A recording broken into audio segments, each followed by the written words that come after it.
Salut les replayers, on se retrouve pour une nouvelle vidéo. C'était le premier choc de cet Euro 2024, Espagne-Croatie, et c'est la Roja qui s'impose 3-0 score final. Anderson, le choc, il a pas tenu ses promesses. Hein. Bah écoute Fémi, je ne vais pas mentir, je suis déçu, énormément déçu par cette équipe croate. J'avais mis match nul entre Croatie et Espagne parce que je pensais qu'elles allaient poser plus de résistance à cette équipe espagnole. Malheureusement, ça n'a pas été le cas. Donc c'est dans la déception que je peux te dire d'envoyer le générique. Voilà. Allez, c'est parti, on y va.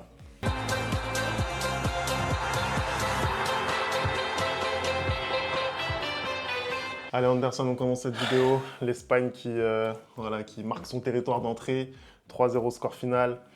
Qu'est-ce que toi, tu as pensé de ce match? On attendait peut-être la Croatie à un meilleur niveau, mais au final, l'Espagne a complètement déroulé dans cette partie. Bah écoute, c'est simple. Quand tu arrives dans un grand rendez-vous, quand tu arrives dans une grande compétition, il faut que tu sois prêt. Quand tu sais que tu as quelque chose d'important, il faut que tu sois prêt. Regarde-moi là aujourd'hui, je suis allé chez le coiffeur, j'ai fait mes contours parce que je sais qu'il y a un grand événement. Je vais filmer une vidéo avec mon compatriote Fémi pour la chaîne du replay. Je suis prêt. Bah, c'est ce qu'ils ont fait les Espagnols. Et malheureusement, ce n'est pas ce qu'ils ont fait les Croates. Ils ne sont pas arrivés prêts. Les Espagnols, dès le début du match, ils ont pris le ballon, ils ont contrôlé le match et la rencontre. Et ils ont contrôlé surtout le milieu de terrain. On va le voir avec leur formation en 4-3-3, ce milieu de terrain où il y a Pedri, où il y a Rodri et où il y a le joueur préféré de Fémi qui a fait un excellent match ce soir. Fabien Ruiz. Et à partir du moment où tu contrôles le milieu de terrain, Fémi, voilà ce qui se passe. Non, c'est clair. Moi, honnêtement, Fabien Ruiz, je pense que j'ai été un des plus indulgents sur cette chaîne avec lui. Voilà. Récemment, tu avais des avis assez clivants. Mais j'ai émis des doutes sur lui. Voilà, comme sur certains joueurs, comme sur Kylian Mbappé, par exemple, pour ne citer que lui. Mais Fabien Ruiz, ça fait clairement partie des joueurs sur lesquels j'ai émis des doutes. Ce que je disais souvent sur Fabien Ruiz, tout au long des matchs qu'il a fait cette saison, c'est qu'il est capable du meilleur comme du pire. Et c'est dans le pire qu'il est le meilleur. Pour ceux qui auront la ref. Ça, c'est fort. Mais en tout cas, sur l'ensemble d'un match, il est capable justement de fournir des partitions très, très différentes. Et là, aujourd'hui, même si voilà, il a pu avoir du déchet, notamment sur les 30 premières minutes, bah, c'est lui qui fait la différence pour l'Espagne. C'est lui qui fait que l'Espagne bascule en tête. On a assisté à un début de match qui était assez fermé entre les deux équipes. L'Espagne qui avait la possession du ballon, qui d'ailleurs, je trouve, aussi dans le pressing a été très efficace. C'est-à-dire que les Croates, ils n'ont vraiment pas réussi à tenir le ballon. Pourtant, il y avait la volonté de leur côté, notamment en repassant par le gardien, Livakovic. Il y avait cette volonté de ressortir bas le ballon. Et justement, je trouvais que ça prenait beaucoup de risques pour pas grand-chose côté croate en début de match. Et on a eu ce mano à mano pendant 20-25 minutes jusqu'à l'ouverture du score de Morata, en fait. C'est ça, tu viens de parfaitement résumer un peu ces 20 premières minutes. Mais à un moment donné, comme tu dis, ils ont essayé de ressortir le ballon. Mais quand tu te fais autant bouffer par le milieu de terrain espagnol, parce que ça a été le cas ce soir, vraiment, le milieu de terrain espagnol a bouffé le milieu de terrain croate. D'ailleurs, j'ai été assez surpris parce qu'on a maintenant l'habitude de voir ce milieu de terrain composé de Brozovic, Modric et Kovacic. Qui est extraordinaire. Qui est normalement, voilà, qui en principe est extraordinaire. Et c'est pour ça que moi, je m'attendais à une confrontation assez équilibrée. J'aurais jamais pensé que ça allait être autant déséquilibré. J'ai l'impression que vraiment aujourd'hui, le milieu de terrain croate n'avait pas répondu présent et aussi la défense croate n'avait pas répondu présent parce que je suis désolé, aussi bon soit-il, Fabien Ruiz, c'est pas normal avec une passe comme ça d'effacer 6 joueurs. Même si la passe est fantastique, d'effacer 6 joueurs et de trouver Morata qui n'a plus qu'à ajuster. Parce que si Morata, on est coutumier du fait, il arrive à rater là, vraiment, c'est qu'il y a un problème. C'est qu'il doit aller au village se laver, comme on dit, comme on dit chez nous. Parce que vraiment, la passe, elle est faramineuse. Et tu as l'impression qu'en fait, à aucun moment, cette défense croate n'a été au niveau. Parce que on va parler des deux devant, à savoir Yamal d'un côté et Nico Williams de l'autre côté. Je pense qu'il te fatigue en fait. Il te fatigue une défense, et on voyait que chaque fois qu'ils avaient le ballon, il y avait un petit danger, tu vois. Quand tu regardes encore une fois de plus le deuxième de l'Espagne, Fabien Ruiz notamment, qui fait une grosse ouverture et qui se retrouve encore devant pour marquer en éliminant facilement la défense croate. Vraiment, c'est 1, 2, 3 crochets, il s'amuse, il met une frappe croisée et il y a but. assez logiquement, tu te demandes mais où est passée la défense de la Croatie qu'on a vu notamment pendant la dernière Coupe du Monde, hein, ou pendant la Coupe du Monde 2018 où ils étaient finalistes contre la France. Qu'est-ce qui s'est passé en fait? Non, je suis d'accord. Déjà, un Alvaro Morata, moi, je suis pareil, je suis pas forcément un des plus durs avec Morata. Moi, je le déteste. C'est normal, c'est normal. Toi, tu fais ton job de supporter du Real.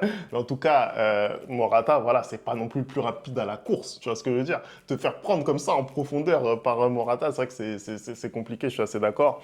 Après, pour le reste, bah, les deux pistons, les deux joueurs de côté, les deux ailiers que sont Lamine Yamal et Nico Williams, bah, ils ont fait très mal aussi à la défense croate. Lamine Yamal, c'est le joueur le plus jeune à débuter un match dans l'histoire de l'Euro. Et encore une fois, on a l'impression que la pression elle coule sur lui. Vraiment, il arrive à faire des différences qui sont assez incroyables pour son âge. Franchement, moi, ça me choque à chaque fois. Moi, je sais pas ce qu'ils mangent, cette nouvelle génération-là. Parce que comment tu peux avoir 16 ans et tu joues comme ça? Non, mais c'est dingue, c'est dingue. Une telle pression comme ça pour un premier match en plus, dans un choc face à la Croatie, tu arrives à faire cette presta, c'est très fort. Pour être honnête, moi, l'Espagne, je ne les voyais pas à ce niveau, honnêtement. Je pense que c'est pas un favori pour moi, la victoire finale. Pour moi, c'est plus un outsider, hein. On a évoqué nos favoris durant la série en route pour l'Euro, mais c'est vrai que là, ce qu'ils ont montré aujourd'hui, ça m'a énormément plu. Ça m'a énormément plu parce qu'ils ont apporté ce qui leur manque depuis pas mal d'années maintenant, c'est-à-dire la verticalité, exactement, Anderson. Ils ont vraiment apporté cette spontanéité. Pendant 20 minutes, on a cru revoir un peu l'Espagne qui ronronne un petit peu, mais là, franchement, ils ont réussi à apporter cette verticalité. C'est bien schématisé par cette passe de Fabian Ruiz. Il s'est énormément projeté lui aussi vers l'avant. Forcément, ça apporte ce surnombre. Et donc, pour moi, c'est ça qui crée la bascule dans cette équipe d'Espagne. C'est pour ça que je les vois très, très bien. En plus de ça, quand tu regardes un petit peu les joueurs qui rentrent et qui composent ce banc, que ce soit Ferran Torres, que ce soit Dani Olmo, que ce soit Mikel Merino de la Real Sociedad également. Oyarzabal aussi. Mikel Oyarzabal de la Real Sociedad. Voilà, ça fait une émulation qui peut être très très dangereuse. On a vu toutefois par contre la sortie d'Alvaro Morata sur blessure, ça à surveiller. Rodri aussi. Ça sent pas très très bon. On a Rodri également. Donc voilà, moi je pense que cette équipe d'Espagne, elle est à la hauteur. Sur le match des Croates maintenant, je vais peut-être te demander de parler d'un joueur que tu connais très bien, en la personne de Luka Modric, qui a joué un peu plus d'1 heure. Il est sorti en même temps que Mateo Kovacic. Qu'est-ce que toi, tu as pensé de son match à lui? À l'instar comment dire, de Kroos, hein, c'est du bon vin, hein, ça vieillit bien, tout ça. Mais ce soir, j'ai pas trouvé que Modric avait eu de l'impact dans son équipe. J'ai pas trouvé qu'il avait été bon. Et c'est peut-être en partie pour ça aussi que la Croatie ne fait pas un grand match. Parce qu'ils ont eu, et Modric notamment, ils ont eu du mal à trouver les attaquants devant. Un Mayer, par exemple, ou un Kramaric n'ont pas été trouvés dans les bonnes conditions. J'ai trouvé que les passes qu'ils avaient essayé de faire, ce n'était pas tout le temps des passes clés. On a vu l'importance hier d'Anthony Kroos qui allait chercher les intervalles, qui allait chercher dans la profondeur, qui allait chercher cette passe justement au-dessus un peu de la défense. Là, j'ai trouvé que le milieu croate et notamment Modric était beaucoup trop scolaire. Après, on ne va pas en vouloir à Modric. Modric, c'est quoi? C'est 35 ans maintenant, je crois, 35, 36 ans, peut-être même plus. Il est fatigué. Le père est fatigué, tu vois, donc c'est normal. Le gars, il a tout donné déjà, même s'il sort d'une saison avec le Real où il n'a pas beaucoup joué, donc du coup, tu te dis qu'il devrait être un peu plus frais que ça. Mais voilà, moi, je pense qu'il a juste raté son début d'Euro et j'espère qu'il va se ressaisir parce que pour moi, on n'aura pas une grande Croatie si Modric n'est pas en forme. Voilà. Et c'est 38 ans, pardon, je me suis trompé. Modric a 38 ans. Voilà. Comment tu peux demander à un gars qui a 38 ans de courir contre des petits comme Yamal? C'est pas possible. Il se fatigue. Non, oui, c'est vrai que Modric, pareil, dans ce type de configuration, des matchs à très très haute intensité, peut-être qu'il faut faire plus une gestion à la Ancelotti, c'est-à-dire privilégier peut-être une rentrée en jeu qu'une titularisation. pour moi, peut-être la principale erreur de vouloir absolument faire confiance à Modric comme à ses plus belles heures.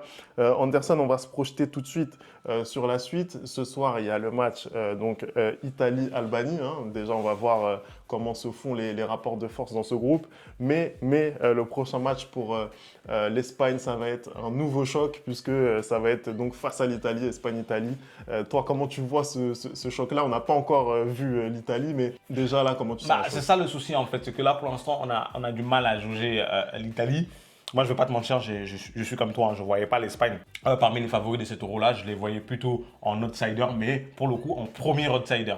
Ce qu'ils ont montré cet après-midi face à la Croatie, on a du mal aussi à jauger parce qu'on ne sait pas si c'est la Croatie qui a déjoué ou si c'est l'Espagne qui a très bien C'est joué. une Croatie qui a battu le Portugal tout récemment. Il y a, aussi, hein. il y a pas longtemps, voilà, on est même sur une Croatie qui était sur une série de 6 matchs sans défaite, donc c'est pas rien. Voilà, donc on a quand même une Espagne qui a montré qu'elle était venue pour faire un bel euro. À voir l'Italie ce soir, ce qu'ils vont donner. Après, c'est des confrontations, tu sais, toujours indécises. Hein. Moi, je pense quand même que l'Espagne va s'en sortir parce que, en fait, la physionomie du match fait que là, aujourd'hui, ils ont pris les 3 points contre la Croatie. Si ils obtiennent les 3 points contre l'Italie, ça y est, c'est qualifié d'office. Donc je pense ils vont y aller. Là, alors que l'Italie peut encore, peut-être ce soir, s'ils prennent les 3 points contre l'Albanie, ils peuvent se dire, ah, même si on ne bat pas l'Espagne, on a encore la Croatie pour aller chercher les 3 points. Donc je pense que les Espagnols auront beaucoup plus envie.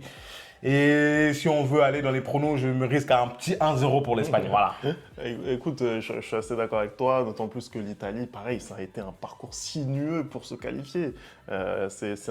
Simplement à l'issue d'un barrage contre l'Ukraine, il me semble que les Italiens ont réussi à se qualifier. Voilà, on ne va pas rappeler le fait qu'ils ont raté les 2 dernières Coupes du Monde, la dernière en étant champion d'Europe en titre. Donc c'est vrai que voilà, c'est pas la meilleure Italie. En plus, je trouve que il y a un manque de talent générationnel dans cette équipe. On va pas, là, quand tu regardes les noms par rapport à ce qu'il y avait avant, ça fait mal. Ça fait très mal pour les Italiens. Très très mal.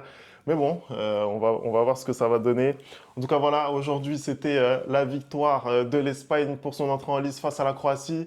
Merci d'avoir regardé cette vidéo. On n'oublie pas les bonnes habitudes, @le replay foot. Vous nous dites ce que vous avez pensé de ce match. Et nous, on se retrouve très très vite pour une nouvelle vidéo. Ciao!